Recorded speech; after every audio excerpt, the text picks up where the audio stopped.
I would like to acknowledge that this video is being filmed on the traditional lands of the Wurrundjeri people of the Kulin Nation. I pay my respects to their elders past and present, and extend that respect to any Aboriginal, Torres Strait Islander or First Nations people who may be watching this video today.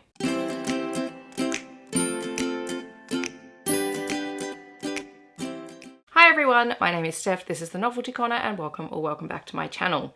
Today I have a books beside my bed video for you where I wrap up the last 7 days worth of reading. We're going to dive into the books. There's a mixture of kids, adult, long, short books. A couple of the books I'm going to talk about feature in various vlogs, so I won't go into them in so much depth. I'm going to start off with the picture books. Timestamps will be down below, so if you're not interested in picture books you can jump to the next titles. But I read Piano Fingers by Caroline Maygirl, which was a book that I received in a picture book subscription service from the Little Book Room. I had not heard of this title. It's absolutely beautifully illustrated, and it is about Bee and Isla and Maestro Gus, who is a cat, and the power of music and having big dreams, because Bee is trying to find her music. So it's absolutely gorgeous and stunning. Very, very beautiful book. In the same subscription, I also got Katerina Cruickshanks by Daniel Gray Barnett. This is about Katerina Cruickshanks, who is unashamedly themselves.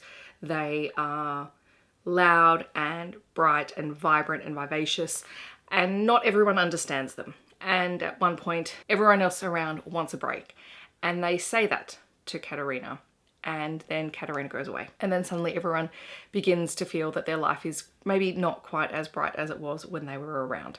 So it's very gorgeous, it's very bright and colourful, and I loved that this book features a character with they them pronouns. Moving into some adult titles, you would have seen last week that I uploaded my Bergman Brothers vlog. This is where I read Chloe Leese for a weekend. I read 5 of her books in the Bergman Brothers series, all the books that are currently out. I'm not going to talk about them in any great depth. I'm just going to go through them really briefly with you guys here in case you haven't seen it. Otherwise, click on the link because I talk about them a lot more. The first book is Only When It's Us. This is a new adult college sports romance with Grumpy Sunshine and Slow Burn, and the hero in this book is deaf. Then there's Always Only You, which is one of my favourite books in the series. This is a Grumpy Sunshine, Slow Burn romance between a hockey player and the hockey team's social media manager, and I love Frankie so much. She is an absolutely awesome character. She is autistic and she also has a chronic illness and she walks with a cane. There is Ever After Always, which is a slow burn second chance romance between a married couple whose marriage is on the rocks. This one does feature anxiety representation. With You Forever was my favourite of the series. It's book 4, and this one is a slow burn, Grumpy Sunshine, forced proximity marriage of convenience story. Chloe Leese loves to pack in the tropes between an autistic artist and a young sportswoman who has a chronic illness. And the most recent book that only came out this month was Everything for You, which is an sports romance with an age gap between 2 players on the same soccer team.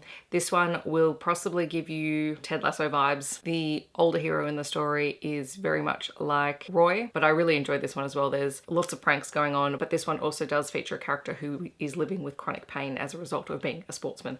So yeah, these stories are fantastic, well worth checking out. If some of those tropes don't appeal to you, then obviously pick up other books in the series. You can absolutely read them on their own, but the Bergman family and all the characters are very lovable and well worth reading. Then I picked up one of my most anticipated books of the year, Book Lovers by Emily Henry. I adore Emily Henry's books. They all feature romances, but they also feature more going on, and I really enjoy that about them. I think she makes that very compelling when reading. This story is about Nora, who is a literary agent, and Charlie, who is an editor. And at the very beginning of the book, Nora is approaching Charlie with an offer to edit one of her most popular, most famous authors that she represents, and he turns her down. And as it turns out, they're both having a really terrible day. And then flash forward a few years, I think, and suddenly Nora finds herself going on holiday with her sister, who is heavily pregnant, and it just seems like something is off with her sister. And so Nora, who never takes a break, agrees to go with her to this small town, which happens to be a small town that featured in the book written by one of Nora's authors. And so they go there, and then lo and behold, she ends up running into Charlie in town, and as it turns out, it is his hometown. While I won't say this is a hate to love or an enemies to lovers story, there is that element of distrust between the two of them. They slowly get to know each other while they're staying in this town, and I really enjoyed it because it plays on that small town romance trope where a city girl goes to a small town and falls in love with a guy who lives in the small town and then moves there. And that trope seems to have plagued Nora's life, and she refuses to give in to that. I like that this did not go the way that I expected it to, which is always nice. One thing I will say though, I did say this in the live show the other day, I love this cover. It's beautiful and bright, but these two characters never go on boats. They do swim in a lake, but they do not go rowing on a lake. So I don't know what's going on here. It's funny because I thought that I liked the US illustrated cover more, but I actually quite like this. I just don't think it matches the book. So anyway, that's neither here nor there. Then I read 2 Katerina Jackson books. I read Neighbourly, which is book 2 in the Erotic Accommodations series. This is a very short novella that features 2 couples. So you have Heaven and Gavin and Tasha and Stephen. Tasha and Stephen are in an open relationship. Heaven and Gavin have just moved in next door to them, and this ends up becoming a polyamorous relationship because the 2 women have an attraction to one another and the 2 men are willing to facilitate that. It was very short and very steamy. I also read Small Town Secrets, which is book 3 in Katerina Jackson's Welcome to Seaport series. This one is about a small town where there's a whole lot of gossip-worthy relationships, I should say, because being small town, everyone talks about everyone else's relationships.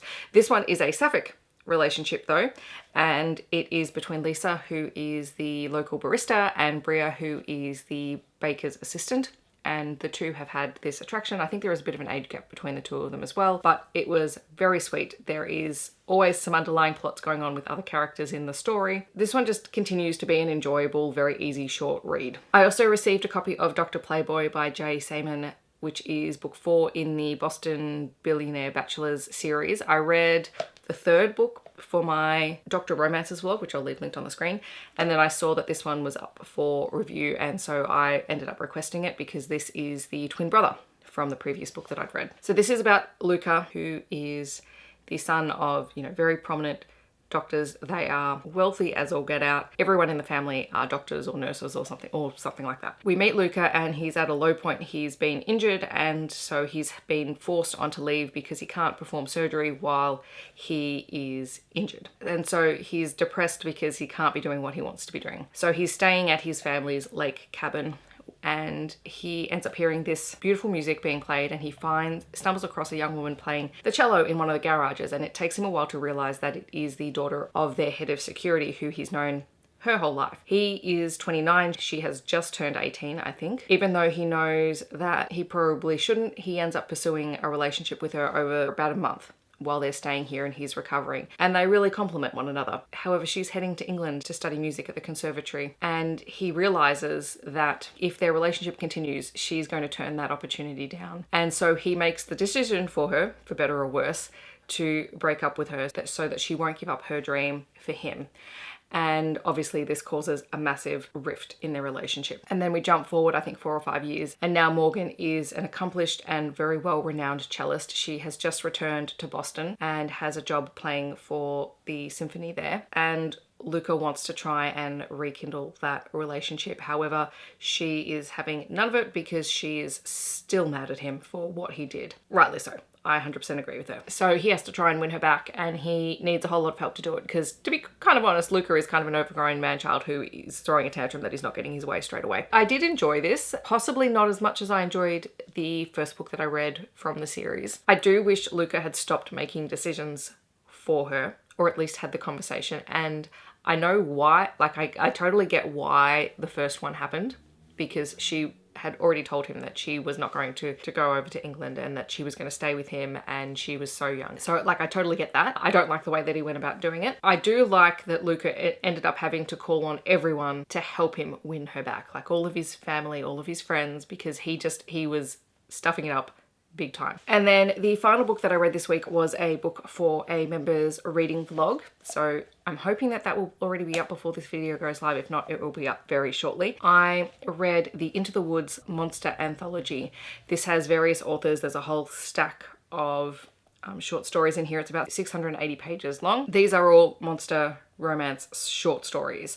Some of them do end on cliffhangers because they lead into other books or other series, so be aware of that going into it. I did not have an issue with that because they were all very short, very steamy stories. I made a list of some of the key features from this particular anthology. So you have monsters of various kinds. There were various cultures included in here, like the ones that I recognized outright, but there was a Cambodian mythology story, there was a Japanese one, there was a Russian one, and there were a few others. I think there was a Scottish one in there as well. There were a couple of retelling type stories. There was an Alice in Wonderland retelling. There was a Little Red Riding Hood retelling, which was an Megaverse story. There was also one that was very reminiscent of Beauty and the Beast. We had wolves and wolf shifters. We had witches, we had kitsune, we had fae, we had incubi, there were plant people, there were gorgons, ogres, there were dragonish type characters. You had MF, MM, MMF, FFM, couplings, and there were a lot of different kinks and sort of content / trigger warnings. I did like that the majority of the stories in this did feature all of those right up front. So as you get to each story, it would have the story, it would have the summary, and then it would have the content or trigger warnings. There are only a couple that didn't. I have the majority of them listed, so if you are thinking about picking this up and you want a full list, let me know. I wasn't going to list them all here because it would have taken me forever. Some of my favourite stories in this collection included Captured by the Wolven by L.V. Lane. This is a Queensland author, and her story was about a character who is kind of half wolf, half man, so Wolven, and he ends up kidnapping a young woman who is escaping a war in her village. He has known her for most of her life. She met him when she was 6 years old and she saw him in the woods, and she would talk to him and tell him stories, and he's known since then that she was his mate, but that she was too young, and now that she's older, he ends up saving her from wolves and kidnapping her for himself. I should say, given the fact that this anthology is called Into the Woods, these are all stories about characters who go into the woods and meet various monster type characters. I also really loved Caught by the Werewolf by Lillian Lark. This is actually a story that is set in her bathhouse world, which is, you know, Stalked by the Kraken, all of those stories. In this one, you have a werewolf who has been cursed and is stuck in sort of a half form, coming to a witch to try and lift that curse. Only it turns out they're fated mates, and he ends up rejecting her because of his appearance. I also really liked Foxing by Ashley Bennett. This is a story with a kitsune. So you have a samurai who is heading out to go hunting and ends up being caught and ensnared by a kitsune. You have Gods May Cry by Leah Jade. This one was interesting because it featured a slough, that part of the she myth, and I haven't read a book in a while featuring a slough, so I was very intrigued by this one, and it is about him coming to claim the granddaughter of a woman who made a deal with him many years ago but then denied him payment, and so he's come to take one of her granddaughters as payment. This one does end off on a cliffhanger, and I think there is a full-length story coming. I may or may not have already pre-ordered this one because I'm really fascinated. And then another one that I really liked was Snap, Snow and Spile by Vera Valentine. This was an MMF story. It features a woman whose estranged husband ends up in a car accident after he's cheated on her, and she goes to this cabin in the middle of nowhere to sort of reclaim some of his property because now it belongs to her, and she ends up getting lost in the snow and is rescued by these two men who are also tree people. Like literally their skin is like bark, and they are in a committed relationship, but they are very entranced by her and they have a relationship, and it was actually, this one was very sweet. So that's everything that I read this week. In the comments, I'd love to know if you've read any of these books or if you're planning on picking any of them up. Otherwise, feel free to share something that you have read. If you want to let me know that you're here but you don't want to leave a comment, feel free to leave an open book emoji. Otherwise, I hope that wherever you are in the world, you're staying safe and healthy, and I will see you in my next video. Thanks so much for watching. Bye, everyone.